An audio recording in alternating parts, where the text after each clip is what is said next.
वाघ आणि वाटसरू. एक दिवस एक म्हातारा वाघ जंगलातल्या चिखलानं भरलेल्या तलावाच्या किनाऱ्यावरून जात होता. अचानक त्याला तिथे एक सोन्याची बांगडी दिसली.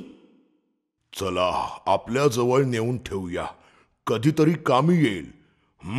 दाखवायला आमिष मिळालं. चला आता शिकारीची वाट पाहूया. त्याच वेळी तलावाच्या दुसऱ्या किनाऱ्यावरून एक वाटसरू जात होता.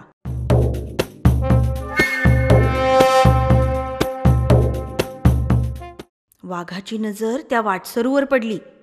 अरे वा, मनुष्य तर अगदी चविष्ट असतात आणि खूप लोभी सुद्धा असतात.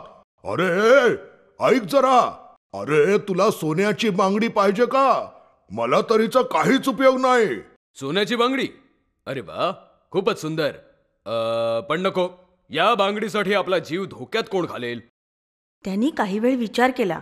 हा, बांगडी तर मला हवीच आहे, पण तुझ्यासारख्या भयानक जनावरावर विश्वास कसा ठेवू मी?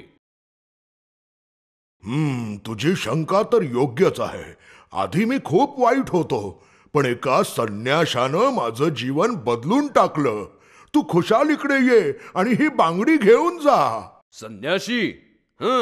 एकदा का तू माझा वास घेतलास की तू संन्याशी वगैरे सगळं विसरून जाशील. अरे नाही बाबा, आणि तसा सुद्धा मी आता म्हातारा झालोय. माझे दात नख सगळे बोथट झाले आहेत. काही घाबरायचं कारण नाही. इकडे ये आणि बांगडी घेऊन जा. सोन्याच्या लोभापुढे तो वाटसरू वाघाची भीती सुद्धा विसरला. असं वाटतंय की हा खरोखरच बदललाय. चला बांगडी घेऊनच जाऊया. पण तो वाटसरू पाण्यात उतरला आणि काही वेळातच अरे अरे बापरे, इकडे तर सगळा चिखल आहे. अरे मी अडकलोय. वाचवा वाचवा, अरे मला कोणीतरी वाचवा. वाघ पटकन त्या वाटसरू जवळ पोहोचला आणि त्याला बाहेर काढून त्याच्यावर झडप घातली.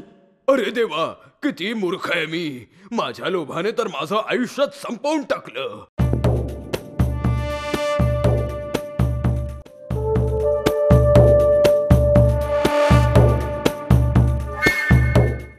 अति लोभाचं फळ नेहमी वाईटच मिळतं.